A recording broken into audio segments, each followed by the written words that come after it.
लग्नाचे दागिने म्हणजे श्रीमंत पेशवाई दागिने, नाशिकचे सुप्रसिद्ध सराफ मयूर अलंकार सराफ। ताज्या बातम्यांसाठी नाशिक न्यूजच्या YouTube चॅनलला सबस्क्राइब करा आणि बेल आयकॉनला प्रेस करा।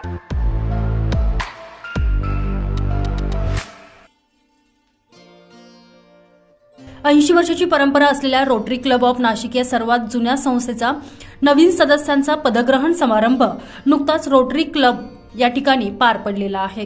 या कार्यक्रमात कलाकुंज प्रकाशनचे मुख्य संपादक आणि दर्पणकार बाळशास्त्री जांभेकर पत्रकार संघाचे राष्ट्रीय अध्यक्ष डॉक्टर महेंद्र देशपांडे यांना सन्मानपूर्वक सदस्यत्व प्रदान करण्यात आलेलं आहे। नाशिक रोटरी क्लबचे अध्यक्ष रोटरीयन ओम प्रकाश रावत यांनी रोटरी पिन आणि सन्मानपत्र देऊन त्यांचा सन्मान केलेला आहे आणि त्यांना रोटरी क्लब नाशिकचे सदस्यत्व म्हणून जाहीर करण्यात आलेला आहे।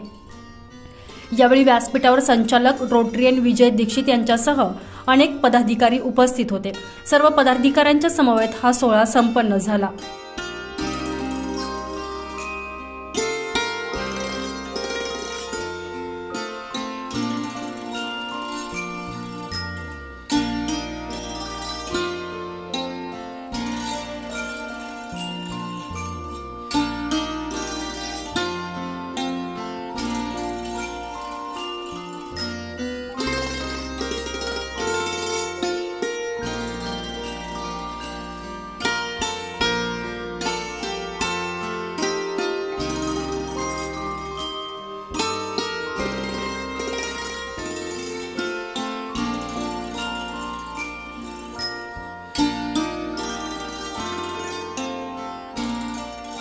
दरम्यान या प्रसंगी बोलताना रोटरीयन डॉक्टर महेंद्र देशपांडे यांनी 80 वर्षाची परंपरा असलेल्या या रोटरी क्लबमध्ये सहभागी होताना मला विशेष आनंद होत असल्याची प्रतिक्रिया व्यक्त केलेली आहे।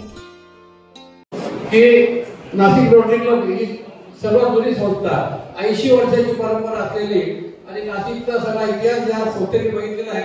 अशा या संस्थेमध्ये आज मला सहभागी होता आलं याच्याबद्दल मी खूप स्वतःला धन्यवाद देतो, आनंद व्यक्त करतो आणि मी भाग्यवान समजतो। आपण मला सहभागी करून घेतला याबद्दल धन्यवाद आणि माझ्याकडून जे काही शक्य होईल ती मी मदत नक्कीच क्लबसाठी करेन। दरम्यान यावेळी महेंद्र देशपांडे यांच्यासोबत त्यांच्या पत्नी माधुरी देशपांडे या देखील व्यासपीठावर उपस्थित होत्या। त्यानंतर रागिनी कामतीकर यांच्या शिष्यांनी गाण्याची सुरेख मैफल सादर करून कार्यक्रमात रंगत आणखीनच वाढवली। रोटरी क्लबचे सदस्यत्व मिळाल्याबद्दल रोटरी क्लबचे माजी अध्यक्ष जयप्रकाश जातेगावकर, विजय दीक्षित आणि इतर सदस्यांनी महेंद्र देशपांडे यांचे अभिनंदन करत त्यांच्यावर शुभेच्छांचा वर्षाव केला। दरम्यान या कार्यक्रमाची सूत्रसंचालन आणि परिचय रोटरीयन राजश्री बालाजी वाले यांनी केले। संजय परमार, नाशिक न्यूज, नाशिक।